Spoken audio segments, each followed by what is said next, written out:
할렐루야. 네, 이 새벽에 나오신 여러분이 우리 주님의 축복과 도우심이 함께하기를 간절히 바랍니다. 오늘 시편 121편은 성전에 올라가는 노래라 하는 표제어가 붙어 있고 이제 그 표제어가 붙어 있는 두 번째 노래입니다. 그래서 120편을 우리가 묵상을 했고 오늘 121편도 성전에 올라가는 노래다 하는 동일한 표제어를 가지고 있죠. 그래서 이 시의 배경은 혹 그들이 바벨론 포로에 있다가 돌아오면서 성전에 올라간다는 것은 예루살렘이 높은 곳에 있으니까 그래서 올라온다는 그런 의미, 다시 예루살렘 돌아온다는 의미에서 이런 표제를 붙였을 것이다. 그래서 그들이 바벨론에서 출발할 때 이 노래를 부르면서 그들이 먼 길을 돌아왔을 것이다. 이런 추측도 있고 또 구체적인 것은 각지에 흩어졌던 이스라엘 사람들이 절기가 되면 예루살렘에 와서 이제 어떻게 합니까? 그들이 하나님을 예배하고 그 절기를 지키기 위해서 많은 순례자들이 예루살렘을 향해서 올라오는데 그들이 멀리 바라보는 그 시온산, 그 높은 예루살렘 그 시온산을 바라보면서 이 노래를 불렀을 것이다. 왜냐하면 그렇게 그 당시에 먼 여행을 한다는 것은 위험한 일이었기 때문에 하나님의 지키심이 없이는, 하나님의 보호하심이 없이는 결국 그들이 마음을 놓을 수 없었을 것이다. 이래서 그런 이 추측들을 가지고 있습니다. 그러나 하여튼 일반적으로 예루살렘을 향해서 하나님 앞에 예배하기 위해서 예루살렘으로 향해 오는 그런 어떤 순례자들의 노래라는 의미가 더 적당하지 않는가 그런 생각을 해봅니다.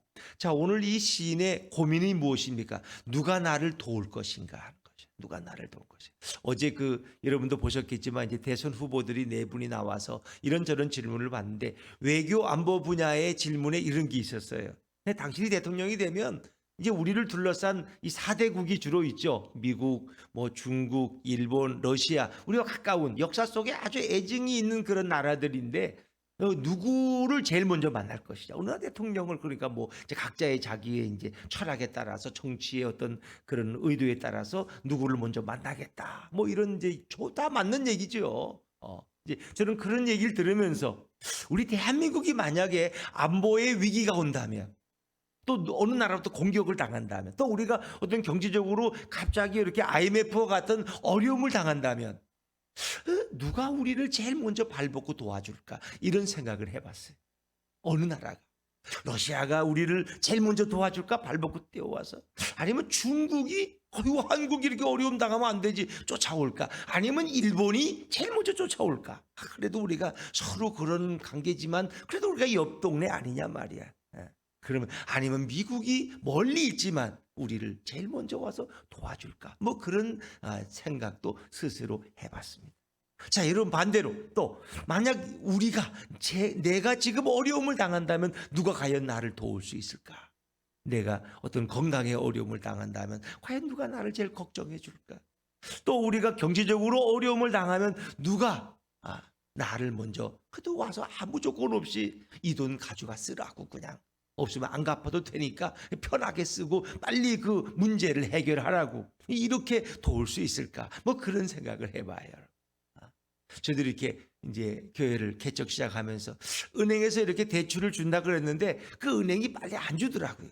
그러니까 아파트는 빨리 좀 대출이 되는데 이 상가는 이 등기권이 제일 마지막에 나기 때문에 이게 아파트 입주하고도 한 3달 이상 가더라고. 그러니까 이제 약속된 돈을 대출을 못 받으니까 이제 어려움을 당하는 거야. 여기 이제 들어와야 되고 그럴 때 과연 누가 나한테 이렇게 제일 아무 조건 없이 이렇게 돈을 잠깐 빌려줄 수 있을까? 왜 은행에서 받으면 갚을 거니까. 그것도 쉽지 않잖아요. 또 형제간에서도 누가 나에게 이렇게 아무 조건 없이 제일 먼저 서슴없이 이렇게 도와줄 수 있을까? 이제 그런 경험을 가지고 있죠.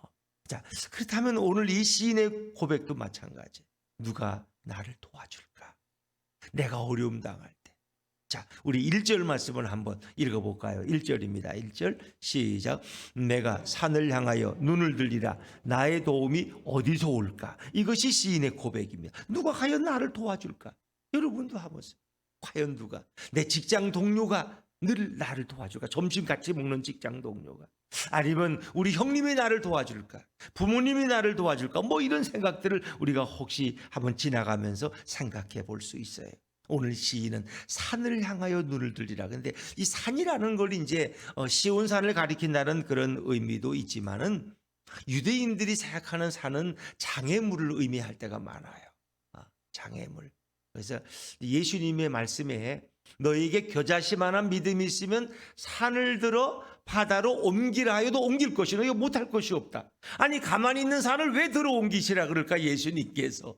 그러니까 그 산이라는 것은 내 앞길을 막고 있는 장애물이에요. 방해물.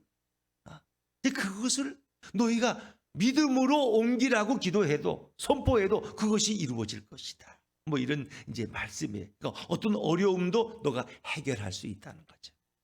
또 우리가 스가랴 4장 7절에 보니까 예루살렘에 그들이 바벨론의 포로에서 돌아와서 다시 제2성전을 건축할 때 거기 스가랴 4장 보니까 이런 말이 있어요. 큰 산아 내가 무엇이냐 너가 스룹바벨 앞에서 평지가 되리라.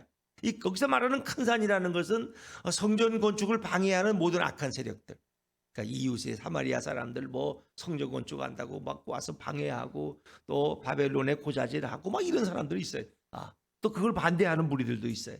이제 그러니까 어떤 내 인생에 어떤 하나님이 하고자 하신 일의 어떤 방해 세력, 이제 그런 것을 향해서 오늘 스룹바벨 총독은 명령하는 거예요. 큰 산아, 그 보통 큰 장애물이 아니야. 그러니까 큰 산이지. 큰 산아, 너가 지금 뭐냐? 너가 스룹바벨, 이 총독 스룹바벨 앞에서 평지가 된다. 고속도로가 된다는 거예요. 이제 그거는 어떤 선포형이지만은 결국은 내가 하나님 앞에 기도하고 하나님 의지할 때 너는 결국은 평지처럼 모든 장애물은 사라질 것이다. 뭐 그런 의미를 가지고 있어요. 그래서 유대인들이 생각하는 산이라는 것은 내 앞을 가로막고 있는 어떤 장애물을 가리킬 때가 많다. 오늘 이 시인도 그가 산과 산을 넘어서 이제 예루살렘에 가야 되는데 그 산을 그가 가로막고 있는 그 많은 장애물들을 향해서 그런 눈을 바라. 저 산을 또 어떻게 높지? 저 산을 넘어도 또 다른 산을 또 넘어야 되잖아. 어쨌든 그런데 과연 누가 나를 도와줄 수 있을까? 저 장애물을 뛰어넘어서 내 목적지인 시온산 예루살렘까지 갈 수 있도록 누가 과연 도울 수 있을까? 이제 그러면서 시인은 뭐라고 고백해요? 진정 나를 도우실 분이 누구예요? 자, 2절 말씀입니다. 2절을 같이 읽어보죠. 2절 시작. 나의 도움은 천지를 지으신 아멘. 오늘 시인의 고백은 진정한 나의 도움은 천지를 지으신 여호와, 그러니까 창조주 하나님, 무한한 능력의 근원이신 그분, 나를 창조하신 그분이 나를 고치시고 나를 보호하시고 나를 인도하실 것을 이 시인은 아주 분명한 믿음으로 고백하고 있는 거예요. 나의 도움은 천지를 지으신 여호와께서로다. 여호와에게서로다. 그 하나님만이 진정한 나의 도움이 될 수 있고 나를 도울 능력이 무궁무진하신 분이라고 오늘 시인 고백합니다. 왜냐하면 그 순례자의 길이라는 건 쉽지 않잖아요. 낮에는 뜨거운 햇볕이 내리쬐니까 그늘이 필요해요. 밤에는 또 너무 추워가지고 또 사람이 달만 이렇게 오래 쳐다보면 또 이렇게 달이 또 주는 어떤 그런 또 냉해가 있다 그래요. 뭐 옛날에 이제 그런 얘기, 전설적인 얘기에도 달을 이렇게 많이 바라보면 사람이 정신이 좀 이상해진다는 뭐 그런 전설 같은 얘기도 있어요. 근데 밤에 이제 냉해를 입기 때문에 그들은 밤에 이불이 필요해요. 밤에는 추워요. 유대 사회라는. 낮에는 또 너무 덥고 태양빛이. 그러니까 이제 우리 하나님께서 낮에는 구름 기둥으로 그래서 이제 그늘을 만들어 주시고 밤에는 불 기둥으로 광야에서 인도하셨듯이 이제 그들을 지키실 분이 바로 하나님이시라. 이제 그런 고백을 하고 있는 거죠. 또 순례의 길은 이제 때를 지어 가지만은 거기에 이제 여러 가지 장애물을 만날 수 있어요. 특히 도둑대가 많았고 강도들도 많았고. 그런 데서 과연 누가 우리를 도와줄 것이냐? 근데 그 고백은 하나님이 우리를 도와주신다. 자, 근데 그분의 도움은 아주 완벽한 도움이에요. 3절과 4절 말씀을 이어서 읽어볼까요? 3절과 4절 시작. 여호와께서 너를 실족하지 아니하게 하시며 너를 지키시는 이가 졸지 아니하시리로다. 이스라엘을 지키시는 이는 졸지도 아니하시고 주무시지도 아니하시리로다. 아멘.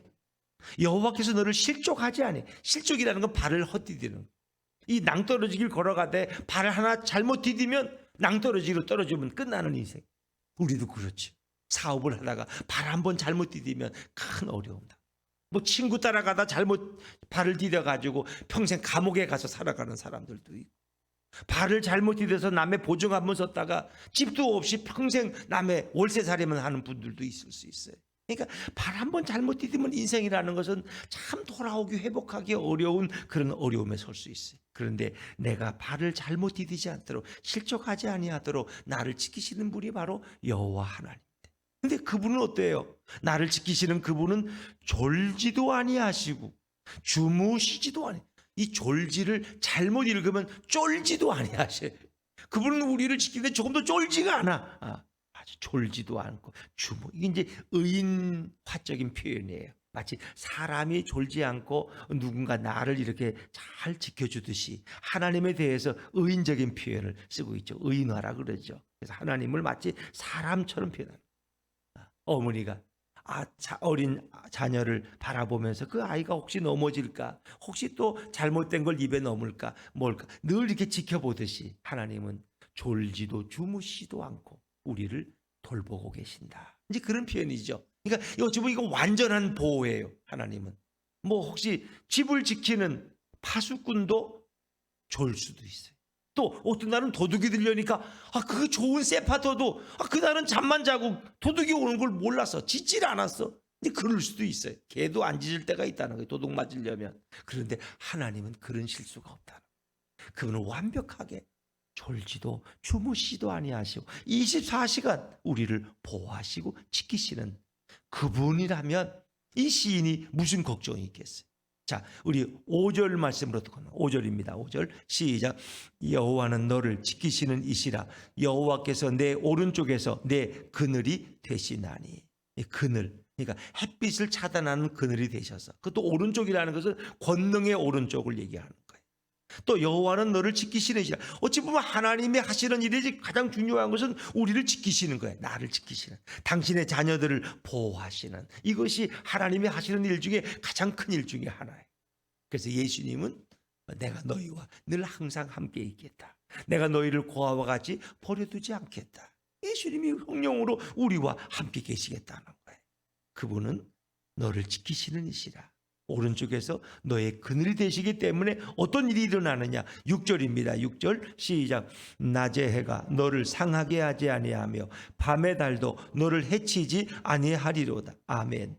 낮의 해, 일사병에서 너가 상하지 않도록 하나님이 보호하신. 그러니까 햇빛을 사람은 받아야 된다는 거예요. 햇빛을 받아야지 뭐 비타민 D가 형성된다 그러는데, 또 햇빛을 너무 많이 받으면 그게 또 병에 걸린다 그러잖아요. 암에 걸릴 수도 있고 피부암이 걸릴 수도 있고. 너무 뜨거운 햇빛을 그냥 받으면. 그래서 우리는 햇빛을 적당히 받는 것도 필요하고, 너무 강렬한 햇빛이라는 것은 눈을 또 이렇게 멀게도 만든다 그러죠.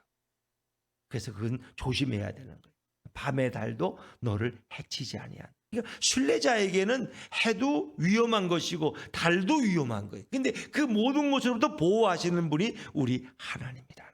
그래서 그분은 어떤 환난 속에서도 내가 경험할 수 있는 뭐 이런 코로나, 어떤 오미크론, 이런 패스트, 어떤 전염병, 또 어떤 쓰나미, 어떤 지진, 어떤 것으로부터도 우리를 보호하시고 피하게 하시는 분이 바로 주님이시다.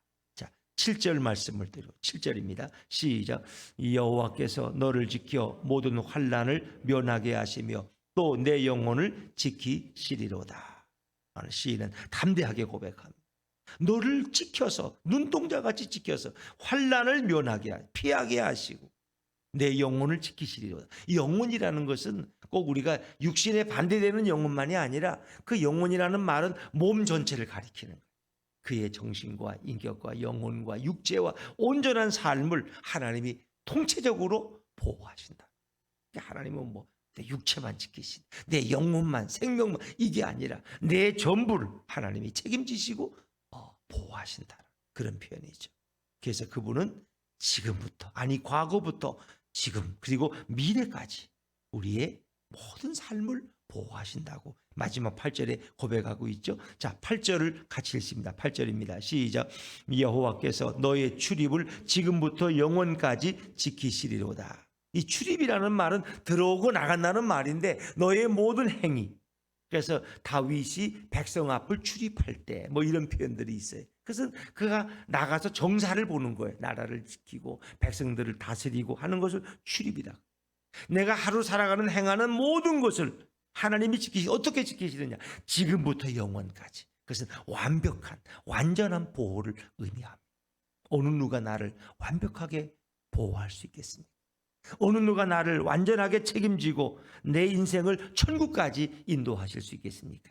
그래서 요한복음 4장에 보니까 너희는 마음에 근심하지 말라. 하나님을 믿으니 또 나를 믿으라. 내 아버지 집에는 거할 곳이 많도다. 내가 가서 너희를 위하여 처소를 예비하면 다시 와서 너희를 나 있는 곳에 있게 하겠다. 그러니까 우리를 어디까지? 천국까지 인도하실 분이 바로 우리 예수님인 줄로 믿습니다.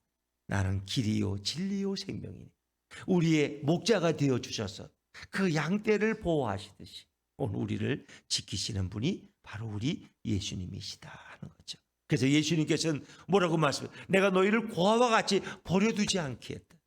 그리고 성령을 보내서 보혜사 성령을 보내서 내가 너희를 인도하시고 보호하실 것이다. 보혜사라는 말은 뭐예요? 파라클레토스. 이거 보호한다는 의미도 있지만 우리의 교사가 되시고 우리를 깨닫게 하시고 그리고 우리를 가르치시는 우리를 바른 진리의 길로 가르치시는 그 성령님 그분이 바로 우리 예수님이시고 그 예수님이 성령으로 함께 하시고 우리를 돌보신다면 무엇이 두려울까? 그래서 이 시대는 로마와 같은 이런 핍박은 없어요. 뭐 사자굴에 던져지거나 직장을 나가지 못한다든가 목을 메어서 걸린다든가 이런 건 없어요. 그러나 이 오미크론 또 이런 코비드가 우리를 두렵게 만드는 건 사실이에요. 그러나 이런 가운데서도 우리는 두렵지 않다. 왜? 하나님이 생명의 주관자가 되시고 불꽃 같은 눈으로 나를 보호하시기 때문에 나의 도움은 어디서 올까? 천지를 지으신 여호와에게서로다. 이런 고백을 우리가 담대히 할 수 있다면 사람의 도움이 없더라도 우리는 두려워하지 않을 거예요. 그러니까 어찌 보면 이렇게 시골에 가끔 이렇게 가서 이렇게 느끼는 거는 시골은 아파트하고는 다르잖아요. 만약에 뭘 있다가 없으면 옆집에 가서 이렇게 그 반창고 좀 있으세요? 혹시 타이레놀 남은 거 있으면 나 좀 주세요. 이런 말 하기가 어렵잖아요. 아파트에서는 서로 얼굴은 알고 인사는 하지만 서로 그런까지 도움. 그러나 시골은 좀 다른 것 같아요. 앞집에 뭐 반찬이 없으면 그것이 뭐지 반찬이 있어요? 그 반찬 좀 있으면 나 좀 줘요. 내가 다음에 갚아드릴게요. 혹시 반창고 있어요? 혹시 뭐 타이레놀 남은 거 있으면 나 좀 줘요. 그런 게 전혀 시골에서는 문제가 안 돼. 옆집끼리 얼마든지 할 수 있는 말이고 또 흠이 되지 않아. 그러니까 어찌 보면 그렇게 편안한 거죠. 우리가 누군가로부터 도움을 받을 수 있다면 편안하게 우리가 생활할 수 있는 건데 가장 도움을 줄 수 있는 확실한 분은 바로 우리 예수님이시고 우리 하나님이신 줄로 믿습니다.